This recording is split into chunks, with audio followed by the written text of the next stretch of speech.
Like everybody else, I have many roles to play in my life. I'm a father, a romantic partner, a truth seeker, a working scientist, a gamer, a friend, and a citizen of a community. I'm both a grown man and a scared child. In different contexts, I find that I have access to particular ways of being, particular tendencies, let's say. Even in the mundanity of walking into a convenience store, I may walk in with a variety of selves. For example, if I'm focused on an interesting and thought-provoking podcast, my headphones are in, and I've been thinking about an episode or an essay that I'm writing, my approach to the man behind the counter will be quite different than if I walk in as my citizen self, confident in where I am and what I'm doing. I will look at the teller directly in the eyes, nod and ask him how he's doing. In the latter case, he may react humanly, acknowledging me explicitly. We may have a genuinely good interaction. That spark of exchanged acknowledgement feels good. But I'm not looking for that if I'm deep in thought and more interested in the voices in my ears.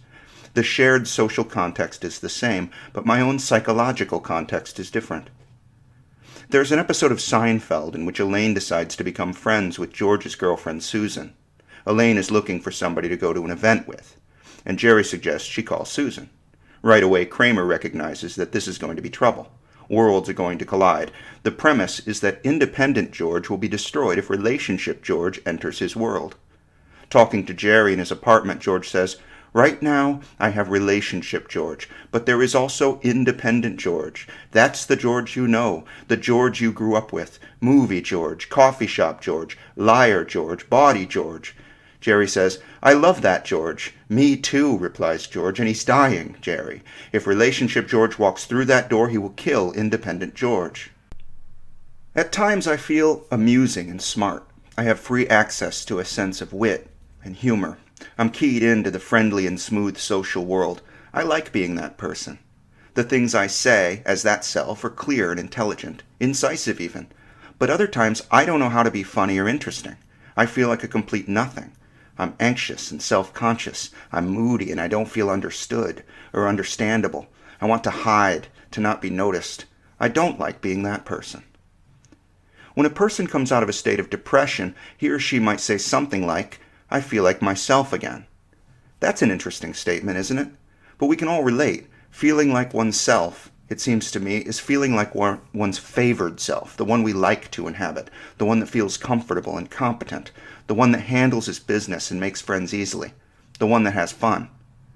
There is something that I do find uncomfortable about all of this. I don't like to be compartmentalized. I really feel best when I can be authentic. Anytime I sense that there is some kind of social politics in the situation, I get a bad feeling. I don't want to say what I'm supposed to say. I want to say what I really think. I don't want to pretend there isn't an elephant in the room. I want to address it immediately. On a recent episode of Making Sense, Sam Harris had a discussion with a psychologist named James Fadiman, who has a new book on the topic of multiple selves.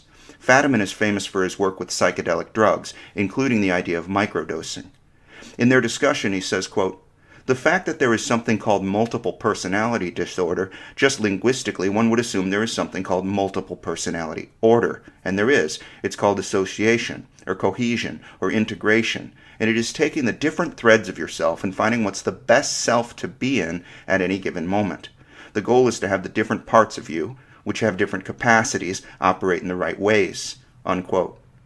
A bit later he says, quote, "When people begin to see what they call inconsistencies, how could I have done this? I just wasn't myself that day. Statements like that, where you're clearly seeing other selves, but you were trying to stuff it into a kind of unified self-assumption." Unquote. Fadiman's thesis seems to be that we have multiple different selves, and that gaining a measure of control over which self is appropriate at a given time is psychologically useful. The problem I notice is that I often don't have such control.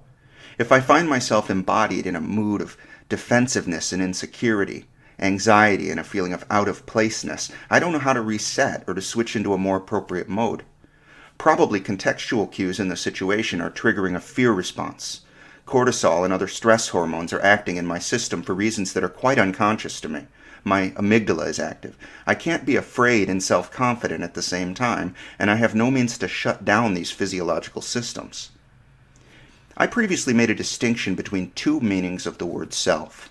The first is the self-construct. This is sometimes called the ego. It has a narrative, and a personality and particular ways of operating. This is the kind of self that mindfulness meditation can teach us is an illusion. More specifically, we can discover that the self-construct is not us.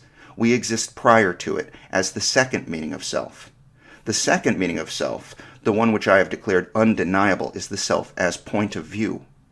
This is consciousness itself. The discussion that Sam Harris and James Fadiman had on making sense is referring to the first meaning, the illusory self-construct. But the unique thing which is added here is the idea that there are in fact many self-constructs which an individual can access or embody.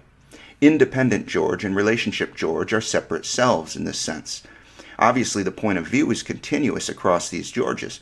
I, the point of view, experience different overlapping personalities or selves at different times, and it may be that the self-construct I bring to a given situation is not always the best or most appropriate one for the context. It seems that a lot of psychotherapy is aimed at helping people in this area. If I could get help through psychotherapy or self-development, I think it would be in this area too. I would want to learn how to access and maintain my best self-construct and not be overcome by stress and fear. Carl Rogers wrote in his book On Becoming a Person, quote, "Through giving excerpts from the statements of these clients, I've been trying to suggest what happens in the warmth and understanding of a facilitating relationship with a therapist. It seems that, gradually, painfully, the individual explores what is behind the masks he presents to the world, and even behind the mask with which he has been deceiving himself. Deeply and often vividly, he experiences the various elements of himself which have been hidden within. Thus, to an increasing degree, he becomes himself, not a facade of conformity to others, not a cynical denial of all feeling, nor a front of intellectual rationality, but a living, breathing, feeling, fluctuating process. In short, he becomes a person," unquote. In another section, Rogers writes, quote, "In this attempt to discover his own self, the client typically uses the relationship to explore, to examine the various aspects of his own experience, to recognize and face up to the deep contradictions which he often discovers. He learns how much of his behavior, even how much of the feeling he experiences, is not real, is not something which flows from the genuine reactions of his organism, but is a facade, a front behind which he has been hiding. He discovers how much of his life is guided by what he thinks he should be, not by what he is. Often he discovers that he exists only in response to the demands of others, that he seems to have no self of his own, that he is only trying to think and feel and behave in the way that others believe he ought to think and feel and behave. In this connection, I have been astonished to find how accurately the Danish philosopher Søren Kierkegaard pictured the dilemma of the individual more than a century ago, with keen psychological insight.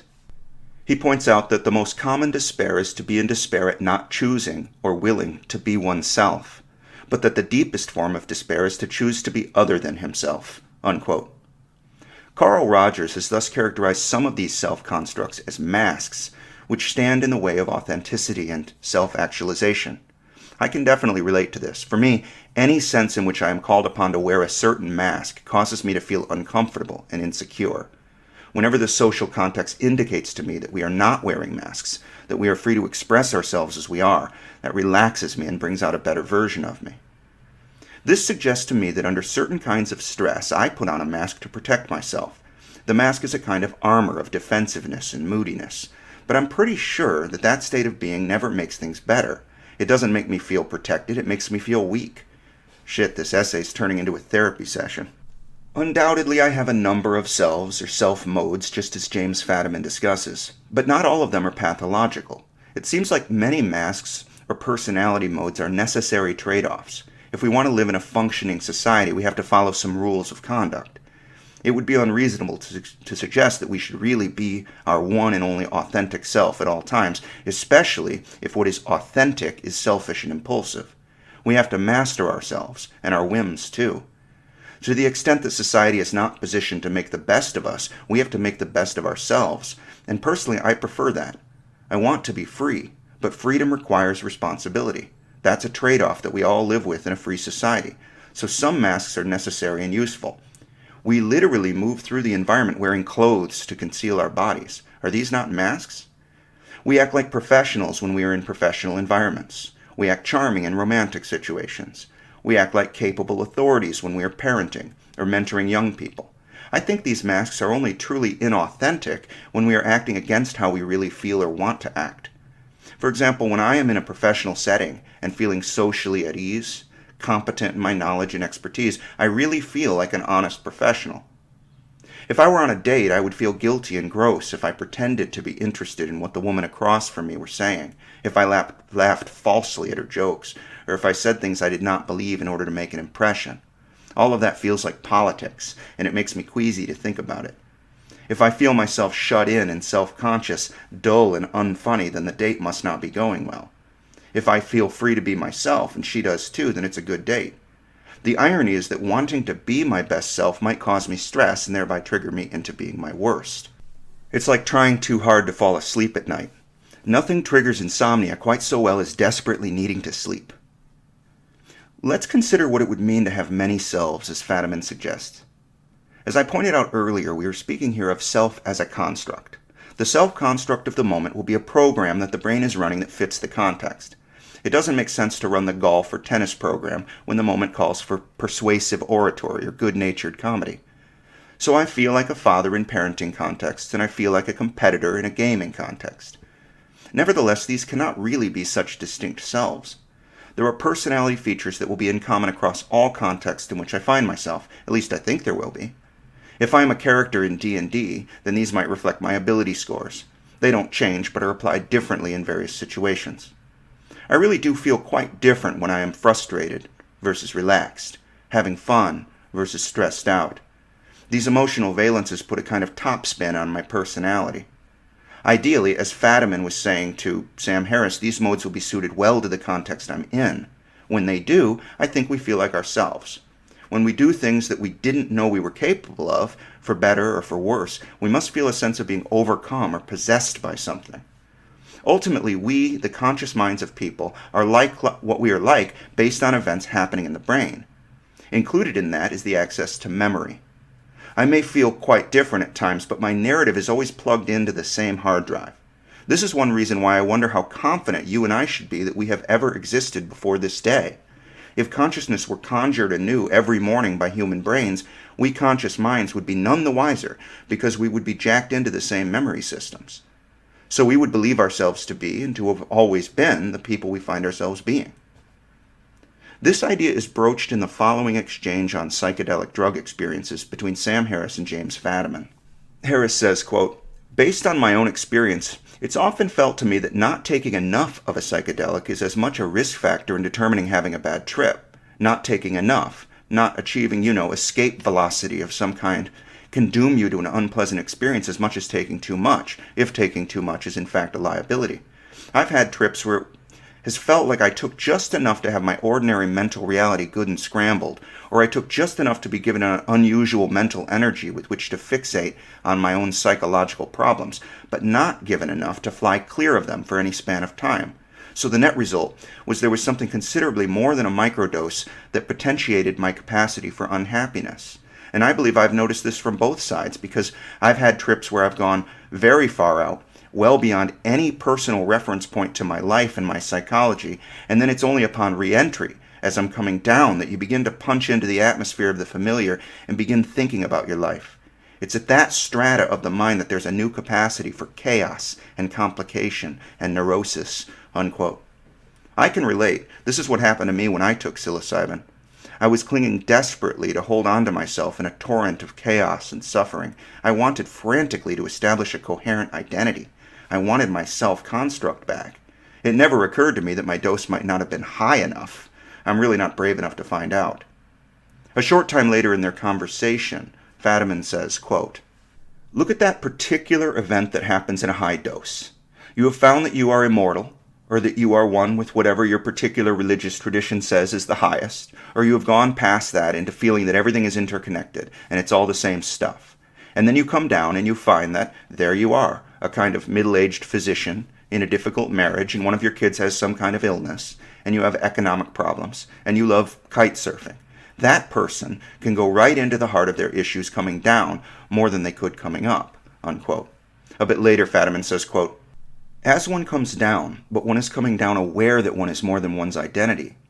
And when you have had those high experiences, Sam, the ones in which you said coming back into you is always a little puzzling, like I'm part of everything there is, why did I come back into a Sam Harris? Unquote. I found that last bit funny because it reminds me of my own ponderings on how I've come to be in, as it were, a Jesse Winters. Might I be no more astonished to wake up tomorrow morning as a Clive Johnson or a Marcia McDaniels? Wouldn't his or her memory and personality be the one which I then identified completely with? And doesn't that imply that my identity with Jesse Winters is nothing but personal mythology? It just turns out that the psychological tendencies of Jesse Winters, at least one or two of his self-modes, are such that any attendant consciousness would pose to itself such foolish questions as these.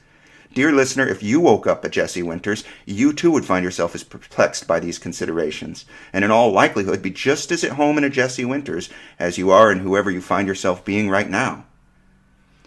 There's a chapter in The Man Who Mistook His Wife for a Hat by Oliver Sacks, in which Sacks talks about a patient named William Thompson, who had a form of severe amnesia known as Korsakoff syndrome. It may seem a strange transition at this point in the episode to talk about amnesia, but I think it works.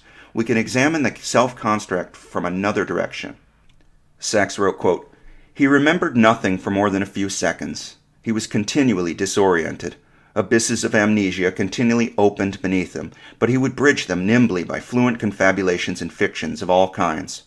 For him they were not fictions, but how he suddenly saw or interpreted the world. Its radical flux and incoherence could not be tolerated, acknowledged for an instant. There was instead this strange, delirious quasi-coherence, as Mr. Thompson, with his ceaseless, unconscious, quick-fire inventions, continually improvised a world around him, an Arabian Nights world, a phantasmagoria, a dream of ever-changing people, figures, situations, continual kaleidoscopic mutations and transformations. For Mr. Thompson, however, it was not a tissue of ever-changing, evanescent fancies and illusion, but a wholly normal, stable and factual world. So far as he was concerned, there was nothing the matter." Unquote.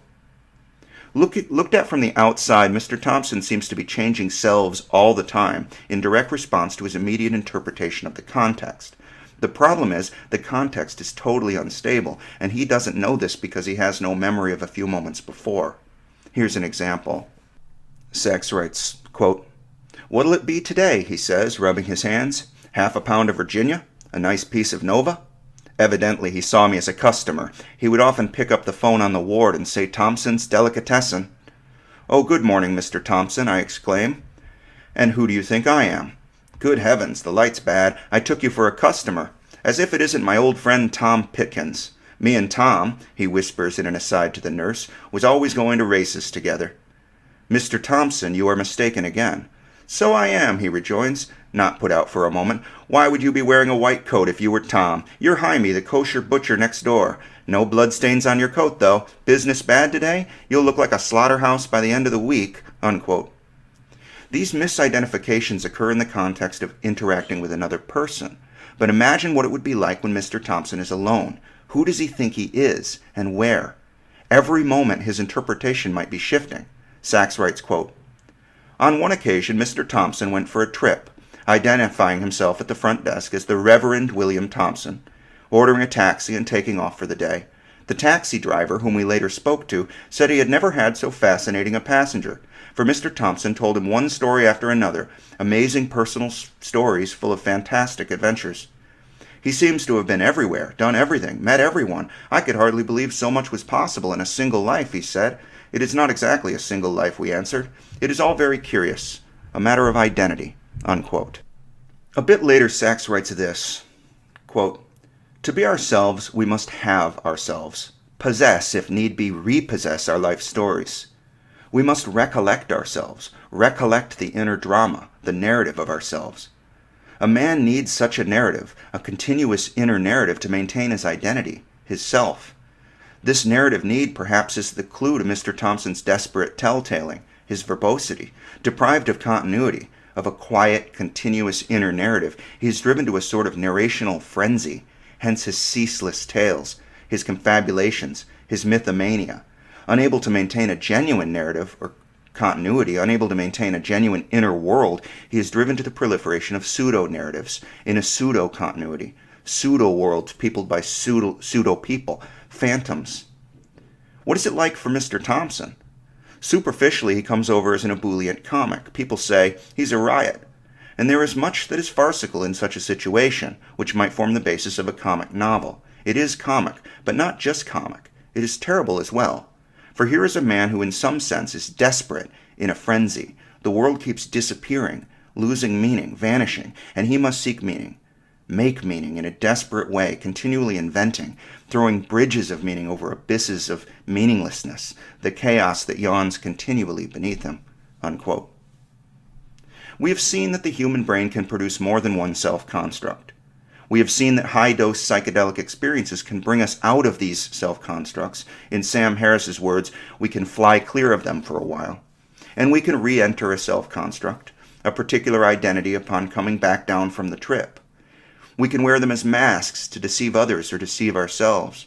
And Mr. Thompson teaches us that we will invent them on the spot if we find ourselves in a novel and uncertain context. This must occur in dreams. The point of view emerges into some fantastical situation, and we unquestioningly adopt some nonsense identity within the dream. If we didn't, if we recognized the situation we were in, the horror and confusion would be overwhelming. But we don't. We just confabulate on the spot. Perhaps the normal human condition is not so different. Perhaps we all just confabulate in the moment an identity for ourselves. If I think I'm a Jesse Winters, and if people treat me like a Jesse Winters, then I must be a Jesse Winters. But it's all really a dream, isn't it? And if I were to see myself as I really am, just a momentary point of view, a ghost, a mirror which reflects the world that presents itself to me, a nothingness. If I could truly recognize that none of these self-constructs is really me, the horror and confusion might be overwhelming.